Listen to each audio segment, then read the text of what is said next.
ಚಳಿಗಾಲದಲ್ಲಿ ಈಗ ಊಟಕ್ಕೆ ಮನೆಯಲ್ಲಿ ಸಮಸ್ಯೆ ಕಷ್ಟ, ಊಟಕ್ಕೇನಿಲ್ಲ. ಹೌದಾ? ಒಂದು ಮುಡಿ ಅಕ್ಕಿಗೆ ಎಷ್ಟು ರೂಪಾಯಿ ಗೊತ್ತುಂಟ ನಿಮಗೆ? 150 ರೂಪಾಯಿ ನೇರ ನಿನ್ನ ಮನೆಗೆ ಮುಟ್ಟಬೇಕು. ಮತ್ತೆ 50 ರೂಪಾಯಿ ನಿನಗೆ ಖರ್ಚಿಗೆ ಅಂತ ಹೇಳಿದ್ರು. ದಾರಿ ಮಧ್ಯೆ ಹೋಗುವುದು, ಸ್ವಲ್ಪ ನೆರಳವದಲ್ಲಿ ಮರದ ಬುಡದಲ್ಲಿ ಹೋಗಿ ಮೇಲೆ ಕೂತ್ಕೊಡುದು, ಎಣಿಸುವುದು. ದೊಡ್ಡ ಗಂಟು ಸಿಕ್ಕಿದ ನನಗೆ ಜೀವಮಾನದಲ್ಲಿ. ನಾನು ನೋಡ್ಲಿಲ್ಲ, ದುಡ್ಡೇ ನೋಡ್ಲಿಲ್ಲ ಅವನು.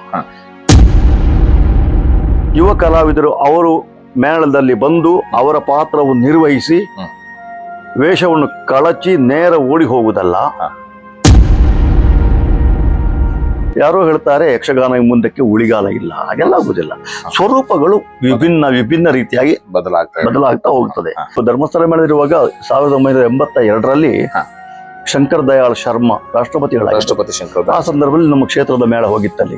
ರಾಷ್ಟ್ರಪತಿಗಳು ನಮ್ಮನ್ನು ಸನ್ಮಾನಿಸಿದ್ದಾರೆ, ಗೌರವಿಸಿದ್ದಾರೆ ಎಲ್ಲರನ್ನು ಕೂಡ. ಅಲ್ಲಿ ಹಿರಿಯ ಕಿರಿಯ ಭೇದ ಇರಲಿಲ್ಲ.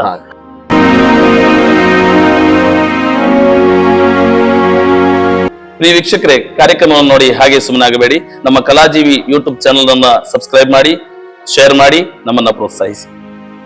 ನಮ್ಮ ಚಾನೆಲ್ ಅನ್ನು ಸಬ್ಸ್ಕ್ರೈಬ್ ಮಾಡಿ ಪ್ಲೀಸ್. ತಮ್ಮ ಕುಟುಂಬದಲ್ಲಿ ತಾವಲ್ಲದೆ ಇನ್ನಾರಾದ್ರೂ ಕೂಡ ರಂಗದಲ್ಲಿ ಕಲಾವಿದರಾಗಿ ವೃತ್ತಿಯನ್ನು ಮಾಡುವವರಿದ್ದಾರೆ? ಇಲ್ಲ ಸರ್, ಇಲ್ಲ. ನಮ್ಮ ಕುಟುಂಬದಲ್ಲಿ ಯಕ್ಷಗಾನ ಕ್ಷೇತ್ರಕ್ಕೆ ಬಂದವರು ಯಾರಿಲ್ಲ. ನಮ್ಮ ಮನೆಯಲ್ಲಿಯೂ ಇಲ್ಲ. ಮನೆಯಲ್ಲಿ ಹಾಗಂತ ನನ್ನ ಮಕ್ಕಳಿಗೆ ಯಕ್ಷಗಾನದ ರುಚಿ ಎಲ್ಲ ಗೊತ್ತುಂಟು. ಹಾಗಂತ ಅವರ ವ್ಯಾಸಂಗ ಸಂದರ್ಭದಲ್ಲಿ ತೊಂದರೆ ಆಗುದು ಬೇಡ ಅಂತ ಹಾಗಂತ ಹೆಜ್ಜೆಗಾರಿಕೆ ಎಲ್ಲ ಅಭ್ಯಾಸ ಮಾಡಿದ್ದಾರೆ. ಒಂದೊಂದು ಸರಿ ಬಣ್ಣ ಹಚ್ಚಿದ್ದಾರೆ, ವೇದಿಕೆಯಲ್ಲಿ ಹೋಗಿ ಬಂದಿದ್ದಾರೆ. ಮತ್ತೆ ಅಲ್ಲಿ ಅವರ ವ್ಯಾಸಂಗದಲ್ಲಿ ಮುಂದುವರಿಲ್ಲ ಅಂತ ಬಿಟ್ಟುಬಿಟ್ಟೆ ಅವರು. ಮತ್ತೆ ಅವ್ರನ್ನು ಬರ್ತಾರೆ, ನೋಡ್ತಾರೆ, ಹೋಗ್ತಾರೆ. ಈಗ ವೃತ್ತಿಯಾಗಿ ತಗೊಳ್ಳಿದ್ದಾರೆ, ಹವ್ಯಾಸಿಯಾಗಿ. ಆವಾಗ ನಮ್ಮ ಕುಟುಂಬದಲ್ಲಿಯೂ ಕೂಡ ಯಾರಿಲ್ಲ. ತಡಕದಿಂದ ವಸಂತ ಗೌಡ್ರೊಬ್ಬರೇ. ಒಬ್ರೆ. ಹೌದು, ವಸಂತ ಗೌಡ್ರೆ, ಈ ಯಕ್ಷಗಾನದಲ್ಲಿ ತಾವು 51 ವರ್ಷಗಳ ಪಯಣವನ್ನು ಮಾಡ್ತಾ ಇದ್ದೀರಿ. ಹೌದು. ಈ ಯಕ್ಷಗಾನ ಬದುಕು ನಮಗೆ ಸಾರ್ಥಕತೆ ಅನಿಸ್ತಾ ಇದೆಯಾ? ಯಕ್ಷಗಾನಕ್ಕೆ ನಾನೇನು ಕೊಟ್ಟಿದ್ದೇನೆ ಎನ್ನುವುದು ಮುಖ್ಯ ಅಲ್ಲ. ಹಾಗಂತ ಯಕ್ಷಗಾನದ ಹೆಸರಿನಲ್ಲಿ ನನಗೊಂದು ಜೀವನ ಕೊಟ್ಟಿದೆ. ಯಾಕಂದ್ರೆ ಆವಾಗಿನ ನಾನು ಯಕ್ಷಗಾನಕ್ಕೆ ಸೇರುವ ಸಂದರ್ಭದಲ್ಲಿ ನಮ್ಮ ಮನೆಯ ಸ್ಥಿತಿ, ಬಡತನದ ಸ್ಥಿತಿಯನ್ನು ಕಂಡಾಗ ಆಗಿನ ಹಾಗೆ ನಾನು ಈಗ ವಿದ್ಯಾಭ್ಯಾಸಕ್ಕೆ ಮುಂದೆ ಹೋಗ್ಲಿಕ್ಕೆ ಆಗ್ಲಿಲ್ಲ. ಉಳಿದವರು ಹಾಗೆ ನಾನು ಏನಾದ್ರೂ ಇರುತ್ತದೆ, ಯಾವುದೊಬ್ಬ ಕೂಲಿ ಆಳಾಗಿ ಅಥವಾ ಇನ್ನಿತರ ಯಾವುದೊಂದು ವೃತ್ತಿಯಲ್ಲಿ ತಾವು ಹಾಗೆ ಹೋಗ್ಬೇಕಷ್ಟೇ. ಜನಸಾಮಾನ್ಯರಾಗಿ ಇರುತ್ತಿದ್ರೆ ಈಗ ಇಷ್ಟು ಎಲ್ಲ ಕಡೆಗಳು ಕೂಡ ನಮ್ಮನ್ನು ಗುರುತಿಸಲಿಕ್ಕೆ ಗೌರವಿಸ್ತಾರೆ. ಯಕ್ಷಗಾನದಲ್ಲಿ ಒಬ್ಬರು ಕಲಾವಿದರು ಇದ್ದಾರೆ ಅನ್ನೋದಾಗಿ ಹೆಮ್ಮೆ ಪಡ್ತಾರೆ. ಈಗ ಹೇಳ್ತಾರೆ ಕಾಯಡ್ತರ್ಕ ಅನ್ನೋ ಒಂದು ಊರು ಉಂಟು ಅಂತ ಆದ್ರೆ ಪಕ್ಕ ಜನರಿಗೆ ಎಲ್ಲಿ ಅವರು ಮಾತಾಡುವ ಬರುವ, ಎಲ್ಲಿ ಅವರು ನಾವು ಕಾಯ್ತಕ್ಕ ಅಲ್ಲಿ ವಸಂತ ಗೌಡ್ರು ಕಲಾವಿದರು ಇದ್ದಾರಲ್ಲ ಅಂತ ನಮ್ಮನ್ನು ನೆನಪಿಸುವ ಅಲ್ಲಿ ಆ ಊರು ಪ್ರಸಿದ್ಧಿಯಾಗಿದೆ. ಹಾಗೆ ಯಕ್ಷಗಾನದಿಂದ ತುಂಬಾ ದನಿ ದೊರಕಿದೆ. ಇಷ್ಟು ವರ್ಷದಲ್ಲಿ ದನಿಗಳು ಚೆನ್ನಾಗಿ ನಮ್ಮನ್ನು ನೋಡಿಕೊಂಡಿದ್ದಾರೆ. ಈಗ ಮೊದಲಿನಷ್ಟು ಕಷ್ಟ ಏನಿಲ್ಲ. ಈಗ ಬೇಕಾದ್ದು ಏನು ಅಂತ ಹೇಳಿದ್ರೆ ನಮ್ಮ ಹೊಟ್ಟೆಪಾಡಿಗೆ ಒಂದು ಸಮಸ್ಯೆ ಏನಿಲ್ಲ. ಸೇವಾ ಕರ್ತವ್ಯಗಳು ಬೇಕಷ್ಟು ತಿನ್ನಿಸ್ತಾರೆ. ಹೊಟ್ಟೆ ಹಸಿವು ಇಲ್ಲ, ಕಲಿಯುವ ಹಸಿವು ಒಂದು ಬೇಕಿತ್ತು. ಕಲಿಯುವ ಹಸಿವು ಬೇಕಲ್ಲ, ಅದು ಅದೊಂದು ಬೇಕು ಮಾತ್ರ. ವಸಂತ ಗೌಡ್ರೆ, ತಮಗೊಂದು ವಿಶೇಷವಾದಂತ ಪ್ರಶ್ನೆ. ತಾವು ಒಂದು ಯಜಮಾನಿಕೆಯ ಮೇಳದಲ್ಲಿ 51 ವರ್ಷಗಳ ಇದ್ದಿದ್ದು. ಹೌದು. ತಮ್ಮ ಮೇಳದ ಯಜಮಾನರು ಮತ್ತು ಅವರು ಕಲಾವಿದರನ್ನ ಇರುವಂತಹ ನೋಡಿಕೊಂಡ ರೀತಿಗಳು, ಕಲಾವಿದರ ಬಗ್ಗೆ ಅವರಿಗಿರುವಂತಹ ಒಲುಮೆ, ಇದ್ರ ಬಗ್ಗೆ ತಾವು ಹೇಳ್ಬೋದಾ?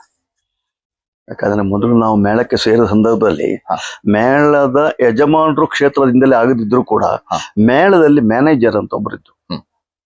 ಆವಾಗಿನ ಮ್ಯಾನೇಜರು ನಾರಾಯಣ ಕಾಮತ್ರು ಅಂತ. ಅವರ ಮ್ಯಾನೇಜ್ಮೆಂಟಿಗೆ ನಾನು ಮೇಳಕ್ಕೆ ಸೇರ್ಪಡೆಗೊಂಡ 2 ವರ್ಷ ಪೂಜ್ಯ ಕಾವಂದರಿಗೆ ನಾನು ಮೇಳದಲ್ಲಿ ಇದ್ದೇನೆ ಅಂದ್ರೆ ಗೊತ್ತಿರಲಿಲ್ಲ. ನಾವಿದ್ದೀರಿ ಅಂತಾನೆ ಗೊತ್ತಿಲ್ಲ. ಹಾಗಂತ ಈ ನಾರಾಯಣ ಕಾಮತ್ ಮ್ಯಾನೇಜರ್ ಒಬ್ಬ ಹುಡುಗ ಇದ್ದ, ಮೇಳದಲ್ಲಿ ಇದ್ದ, ಇವನಿಗೆ ಮೇಳ ಬಿಟ್ಟು ಹೋಗುವಾಗ ಈಗ 6 ತಿಂಗಳು ದುಡಿದಿದ್ದಾನೆ, ಅದಕ್ಕೆ ಏನಾದ್ರು ಕೊಡ್ಬೇಕು ಅಥವಾ ಆವಾಗ ಸಂಭಾವನೆ ವಿಷಯವೇ ಇಲ್ಲ.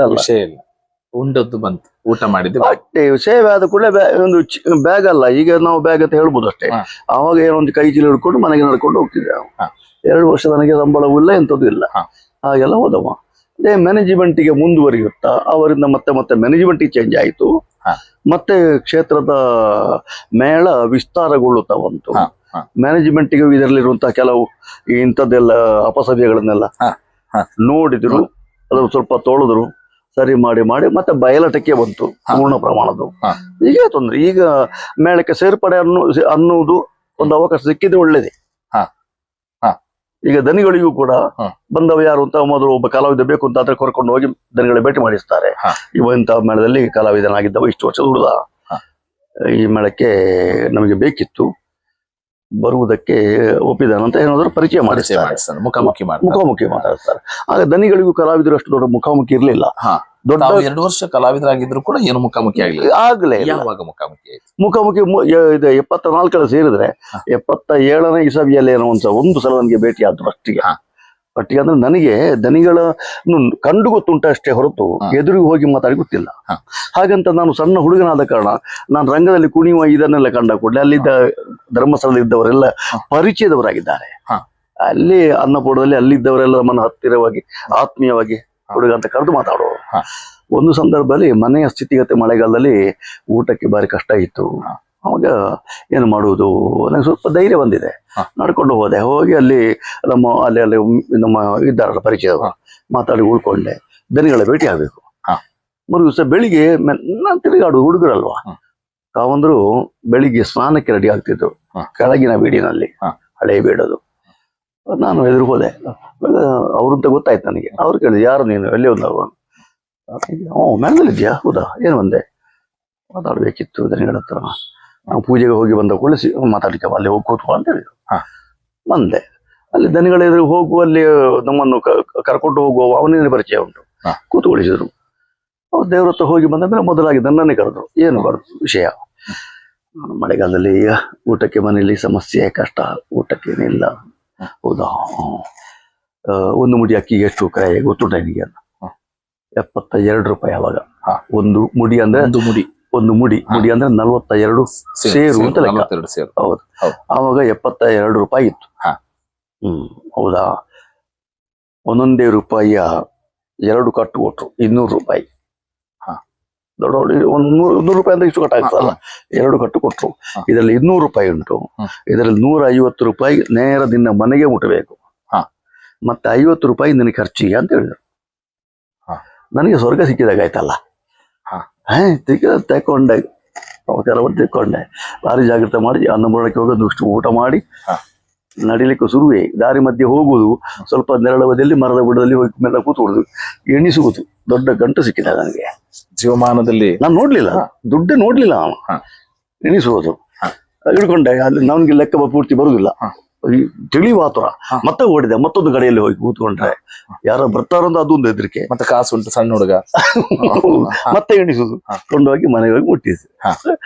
ಮನೆಯವರಿಗೆ ಮಗ ಏನು ಐಶ್ವರ್ಯ ತಂದ ಅಂತ ಅನಿಸಿದ ಅವಾಗ ಆ ಸಂದರ್ಭದ್ದು.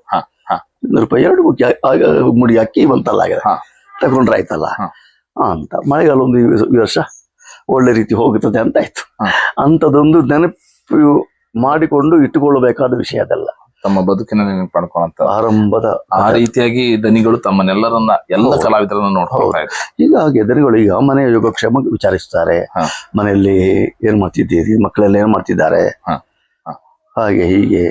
ಮತ್ತೆ ಕೃಷಿಯವರು ಇದ್ರೆ ಕೃಷಿಯವರಿಗೆ ಹೇಳ್ತಾರೆ, ನಮ್ಮ ಕ್ಷೇತ್ರದಿಂದ ಉಂಟಲ್ಲ ಬೇಕಾದ್ದು, ಅದನ್ನೆಲ್ಲ ಬೇಕಾದಾಗ ತರಿಸಿಕೊಳ್ಳಿ, ಮಾಡಿಸಿಕೊಳ್ಳಿ, ಅದಕ್ಕೆಲ್ಲ ಬೇಕಾದ ವ್ಯವಸ್ಥೆ ಎಲ್ಲ ಉಂಟು, ಜನ ಇದ್ದಾರೆ, ಅಲ್ಲ ಮಾತಾಡಿ ಆಗ್ತದೆ. ಒಟ್ಟಾರೆಯಾಗಿ ತಾವು ಆ ಮೇಳದಲ್ಲಿ ಇದ್ದದ್ದು, ದನಿಗಳ ಜೊತೆ ಧನ್ಯತಾ ಭಾವ ಇದೆ. ಖಂಡಿತ ಖಂಡಿತ, ಹೌದು ಹೌದು, ಆ ಬಗ್ಗೆ 2 ಮಾತೇ ಇಲ್ಲ.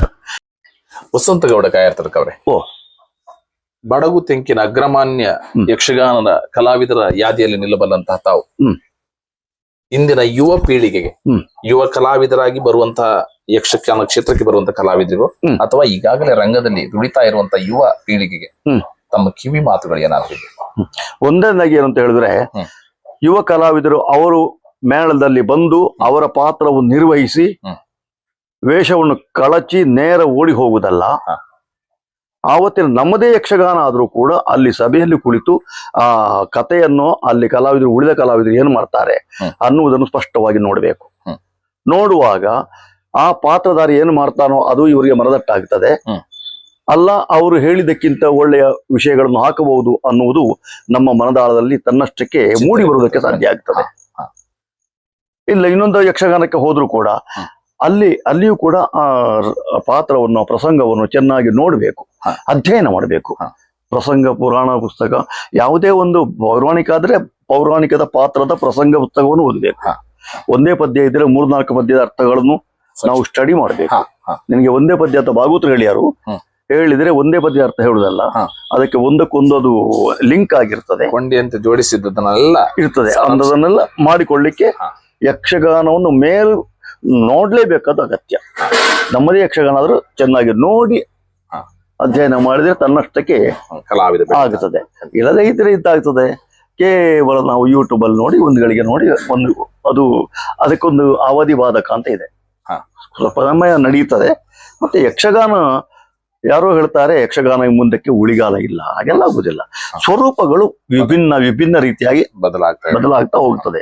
ಏನು ಮಾಡುದು, ಕಾಲಕ್ಕೆ ಸರಿಯಾಗಿ ಜೀವಿಯಾದವನು ಹೊಂದಿಕೊಂಡು ಹೋಗ್ಬೇಕಂತೆ ಇದಕ್ಕೂ ಕೂಡ ನಾವು ಹೊಂದಿಕೊಂಡು ಹೋಗ್ಬೇಕಲ್ಲ. ಒಟ್ಟಾರೆಯಾಗಿ ತಾವು ಹೇಳ್ತೀರಿ, ಹೌದು, ಸ್ವರೂಪದ ಬಾಧಕಕ್ಕೆ ಒಳಗಾಗದೆ ನಾವು ನಮ್ಮನ್ನ ಪೂರ್ಣ ಪ್ರಮಾಣದಲ್ಲಿ ಕಲಿಕಾರ್ಥಿಯಾಗಿಯೇ ನಮ್ಮ ಬದುಕನ್ನು ಸಾಗಿದರೆ ತೊಡಗಿಸಿಕೊಂಡ್ರೆ ಖಂಡಿತವಾದಂತ ಒಬ್ಬ ಒಳ್ಳೆಯ ಕಲಾವಿದರಾಗಿ ಮೂಡ್ತೀರಿ ಅನ್ನುವಂಥದ್ದು ಆಗ್ತಾರೆ. ನಮ್ಮ ಹಾರೈಕೆಗಳು ಆಶೀರ್ವಾದಗಳು ಸದಾ ಇಂತ ಯುವ ಕಲಾವಿದರಿಗೆ ಇರ್ಲಿ ಅನ್ನೋದಾಗಿ ನಾವು ಪ್ರಾರ್ಥಿಸಿ ಬಯಸ್ಕೊಳ್ತಾ, ವಸಂತ ಗೌಡ ಕಾಯರ್ತರ್ಕರ್, ತಾವು ಈಗಾಗಲೇ ತಮ್ಮ ಯಕ್ಷಗಾನ ಪ್ರಯಾಣದಲ್ಲಿ ಸಾಕಷ್ಟು ವರ್ಷಗಳ ಅನುಭವ ಇದೆ. ತಾವು ಎಲ್ಲಿ ಎಲ್ಲ ಯಕ್ಷಗಾನ ಪ್ರದರ್ಶನ ಮಾಡಿದ್ದೀರಿ ಅನ್ನುವಂತ ಒಂದೇನಾದ್ರು ನೆನಪುಗಳಿದೆ, ಸ್ಮರಿಸಬಹುದು? ನಮ್ಮ ಮೇಳದು ಗೊತ್ತಲ್ಲ, ಧರ್ಮಸ್ಥಳ ಮೇಳದಲ್ಲಿ ನಮ್ಮ ಚಿಕ್ಕಮಗಳೂರು ಜಿಲ್ಲೆ, ಶಿವಮೊಗ್ಗ ಜಿಲ್ಲೆ, ಉಡುಪಿ, ಮಂಗಳೂರು, ಕೇರಳ ಹೀಗೆಲ್ಲ ಮುಂದುವರಿತದೆ. ಮಳೆಗಾಲದಲ್ಲಿಯೂ ಅಷ್ಟೇ. ನಾವು ಧರ್ಮಸ್ಥಳ ಮೇಳದಿರುವಾಗ 1982ರಲ್ಲಿ ಶಂಕರ್ ದಯಾಳ್ ಶರ್ಮಾ ರಾಷ್ಟ್ರಪತಿ ಶಂಕರ್, ಆ ಸಂದರ್ಭದಲ್ಲಿ ನಮ್ಮ ಕ್ಷೇತ್ರದ ಮೇಳ ಹೋಗಿತ್ತು ಅಲ್ಲಿಗೆ. ಅಲ್ಲಿ ಹೋಗಿ 3 ಕಾರ್ಯಕ್ರಮ ಅಲ್ಲಿ ಕೊಟ್ಟಿದ್ದೇವೆ. ಅವಾಗ ಪ್ರತ್ಯೇಕವಾಗಿ ಎಲ್ಲಾ ಕಲಾವಿದರದ್ದು ಅವರೇ ರಾಷ್ಟ್ರಪತಿಗಳು ನಮ್ಮನ್ನು ಸನ್ಮಾನಿಸಿದ್ದಾರೆ, ಗೌರವಿಸಿದ್ದಾರೆ. ಎಲ್ಲರನ್ನು ಕೂಡ ಅಲ್ಲಿ ಹಿರಿಯ ಕಿರಿಯ ಭೇದ ಇರಲಿಲ್ಲ, ಕಲಾವಿದರೆಂಬಂತ ಸಮಾನತೆಯಲ್ಲಿ ಎಲ್ಲರನ್ನು ಪುರಸ್ಕರಿಸಿದ್ದಾರೆ ಅವರು. ಆ ಬಳಿಕ ಇಂದೋರು, ಭೋಪಾಲ್ ಹೀಗೆಲ್ಲ ಕಾರ್ಯಕ್ರಮಗಳು ಮುಂದುವರಿಸಿಕೊಂಡು ಬಂದೆವು. ವಿದೇಶಕ್ಕೆ ಪ್ರಯಾಣ ಮಾಡಿದ್ರ? ವಿದೇಶಕ್ಕೆ ನಾವು ಹೋಗ್ಲಿಲ್ಲ. ನಿಡ್ಲೆ ಗೋವಿಂದ ಭಟ್ರು ಮಹಾಗಣಪತಿ ಯಕ್ಷಗಾನ ಅಂತ ಮಂಡಳಿ ಇತ್ತು. ಅದರಲ್ಲಿ ನಮ್ಮ ರಾಜ್ಯ, ಅಂತಾರಾಜ್ಯ, ಹೈದರಾಬಾದ್, ವಿಶಾಖಪಟ್ಟಣ ಆ ಕಡೆಗೆ, ಈ ಕಡೆಯಿಂದ ಕೊಯಮತ್ತೂರು, ಮೆಡ್ರಾಸ್ ಈ ಕಡೆಗೆ, ಕರ್ನಾಟಕದ ಹೆಚ್ಚಿನ ಜಿಲ್ಲೆಗಳಲ್ಲಿಯೂ ನಮ್ಮ ಕಾರ್ಯಕ್ರಮ ನೆರವೇರಿದೆ ಆಗಿದೆ, ನೋಡಿದ್ದೇವೆ. ಒಟ್ಟಾರೆಯಾಗಿ ತಾವು ಭಾರತದಾದ್ಯಂತ ಅನೇಕ ರಾಜ್ಯಗಳಲ್ಲಿ ಕಾರ್ಯಕ್ರಮವನ್ನು ಕೊಟ್ಟಿದ್ದೀರಿ. ವಸಂತ ಗೌಡ್ರೆ, ತಮ್ಮ ಈ ಯಕ್ಷಗಾನ ಪ್ರಯಾಣದಲ್ಲಿ ತಮ್ಮ ಕಲೆಯ ಪ್ರತಿಭೆಯನ್ನ ಗುರುತಿಸಿ ಅದೆಷ್ಟೋ ಮಂದಿಗಳು ಮೆಚ್ಚಿಕೊಂಡವರಿದ್ದಾರೆ. ತಮಗೆ ವಿಶೇಷವಾಗಿ ಅವರು ಸನ್ಮಾನಗಳನ್ನ ನೀಡಿ ತಮ್ಮನ್ನ ತಾವು ಕೃತಾರ್ಥ ಭಾವನೆಯನ್ನು ಪಡ್ಕೊಂಡವರಿದ್ದಾರೆ. ಸನ್ಮಾನಗಳು ಯಾರಿಗಳನ್ನು ನೆನಪಿಸಬಹುದು? ತುಂಬಾ ಇದ್ದಾರೆ, ಕೆಲವೊಂದು ಮಾತ್ರ ನಾನು ನೆನಪಿಸ್ತೇನೆ ಅಷ್ಟೇ. ಮೊದಲನಾಗಿ ನಾವು ನಿಡ್ಲೆ ಗೋವಿಂದ ಭಟ್ರ ತಿರುಗಾಟದಲ್ಲಿ ಹೋದಾಗ ಹೈದರಾಬಾದ್ ನಲ್ಲಿ ಮಾರಣಕಟ್ಟೆ ಕೃಷ್ಣಮೂರ್ತಿ ಮಂಜರು ಬಂಗಾರದ ಉಂಗುರವನ್ನು ತೊಡಿಸಿ ಸನ್ಮಾನಿಸಿದ್ದಾರೆ. ಕೃಷ್ಣಮೂರ್ತಿ ಮಂಜರು ಮಾರಣಕಟ್ಟೆಯವರು. ಅವರು ಯಕ್ಷಗಾನ ಕಲಾವಿದರಿಗೆ ಬಹಳಷ್ಟು ಒಳ್ಳೆ ರೀತಿಯಾಗಿ ಸಹಾಯ ಮಾಡುವ ಪುಣ್ಯಾತ್ಮರವರು. ಒಂದು ಲೆಕ್ಕದಲ್ಲಿ ನಮ್ಮ ಕುಂದಾಪುರ ತಾಲೂಕಿನಲ್ಲಿ ನಾನು ಮನ ತುಂಬಿ ಹೇಳುವುದು, ನಡೆದಾಡುವ ಬ್ರಹ್ಮಲಿಂಗೇಶ್ವರನ ಸರಿ. ಖಂಡಿತ ಆ ದೇವರು ಅವರಿಗೆ ಮತಿ ಕೊಟ್ಟರು ಅಂತಾದ್ರೆ ಖಂಡಿತ ಎಲ್ಲಾ ರೀತಿಯಲ್ಲಿಯೂ ಕೂಡ ಅವರು ನಮ್ಮ ಪಾಲಿಗೆ ಕಲ್ಪವೃಕ್ಷ ಇದ್ದ ಹಾಗೆ. ಕಲಾವಿದರ ಕಾಮಧೇನುವಾಗಿ. ಹೌದು, ಅವರಿಂದಲೂ ಪುರಸ್ಕಾರ ಆಗಿದೆ. ಮತ್ತೆ ಈ ಕಡೆ ನಮ್ಮ ಮೇಳದಲ್ಲಿರುವಾಗ ಇತ್ತೀಚೆಗೆ ಕೆಲವು 2-3 ವರ್ಷಗಳಿಂದ ನಿಮ್ಮ ನಾಡಗುಡ್ಡೆ ಅಂಗಡಿಯಲ್ಲಿ ಮಂಜು ಪೂಜಾರಿ ಅವರು ಒಳ್ಳೆ ರೀತಿ ಸನ್ಮಾನ ಮಾಡಿದ್ದಾರೆ. ಕೋಟೇಶ್ವರ ಕಟ್ಕೇರಿಯಲ್ಲಿ ನಮ್ಮ ಇವರು ರಾಮಚಂದ್ರ ನಾವುಡರು. ಮತ್ತೆ ಮೊನ್ನೆ ಇಲ್ಲಿ ಸಾಸ್ತಾನದ ಅನಲಾಡಿ ಮಠ ಋಷಿಕುಮಾರ ಮಯ್ಯರು ಅವರಿಂದ ಸನ್ಮಾನ. ಹಾಗೆಂತ ನಮ್ಮ ಊರಿನ ಕಡೆ ಮಂಗಳೂರಿನ ವಾಮಂಜೂರಿನಲ್ಲಿ ಜಯರಾಮಣ್ಣ ಅವರೆಲ್ಲ ಸುಮಾರು ವರ್ಷದಿಂದ ಯಕ್ಷಗಾನ ಮಾಡಿಸ್ತಾ ಇದ್ದವರು, ಅವರಿಂದ. ಹಾಗೆ ಹಲವು ರೀತಿಯ ಸನ್ಮಾನಗಳು, ಕಡಿಮೆ ಲೆಕ್ಕಾಚಾರ ಮಾಡೋದು 75 ಹತ್ರ ಆಗಿದೆ ಸನ್ಮಾನಗಳು, ಪುರಸ್ಕಾರ ನಡೀತಾ ಇರುವಂತದ್ದು. ಹೀಗೆ ಒಳ್ಳೆ ರೀತಿಯಾಗಿ ಮಾಡಿದ್ದಾರೆ. ಮತ್ತೆ ಪೂಜ್ಯ ಕಾವಂದರಿಂದ ಅವರ ಒಂದು ಪಟ್ಟಾಭಿಷೇಕ ಮಹೋತ್ಸವ ಸಂದರ್ಭದಲ್ಲಿ ಅದರದ್ದು ಸನ್ಮಾನ ಆಗಿದೆ. ಮತ್ತೆ ಕಲ್ಲುಗುಂಡಿ ಯಕ್ಷಗಾನ ಸಂಪಾಜೆ ಯಕ್ಷೋತ್ಸವ, ಹೌದು, ಗೋಪಾಲಕೃಷ್ಣ ಅವರ ಬೆಳ್ಳಿ ಹಬ್ಬದ ಪ್ರಯುಕ್ತ 25 ವರ್ಷದಲ್ಲಿ ನಾನು ಕೂಡ ಅಲ್ಲಿ ಕಲಾವಿದನಾಗಿ ಕಾಣಿಸಿಕೊಂಡ ಕಾರಣ ಅವರಿಂದಲೂ ನನಗೆ ಗೌರವ ಸಿಕ್ಕಿದೆ. ಈಗೆಲ್ಲ ಸನ್ಮಾನಗಳು ಬಹಳಷ್ಟು ಯಕ್ಷಗಾನದಿಂದ ಬಂದಿದೆ. ಖಂಡಿತವಾಗಿ ಯಕ್ಷಗಾನ ಕಲಾವಿದರ ಬದುಕಿನ ಕತೆ, ವ್ಯತೆ, ನೋವು ನಲಿವುಗಳನ್ನ ಅನಾವರಣಗೊಳಿಸುವ ನಮ್ಮ ಕಲಾಜೀವಿ ಯೂಟ್ಯೂಬ್ ಚಾನೆಲ್ನ ಸಬ್ಸ್ಕ್ರೈಬ್ ಮಾಡಿ, ಶೇರ್ ಮಾಡಿ, ನಿಮ್ಮವರಿಗೆಲ್ಲ ತಲುಪಿಸುವ ಮೂಲಕ ನಮ್ಮ ಪ್ರಯತ್ನಕ್ಕೆ ತಮ್ಮ ಪ್ರೋತ್ಸಾಹವಿರಲಿ.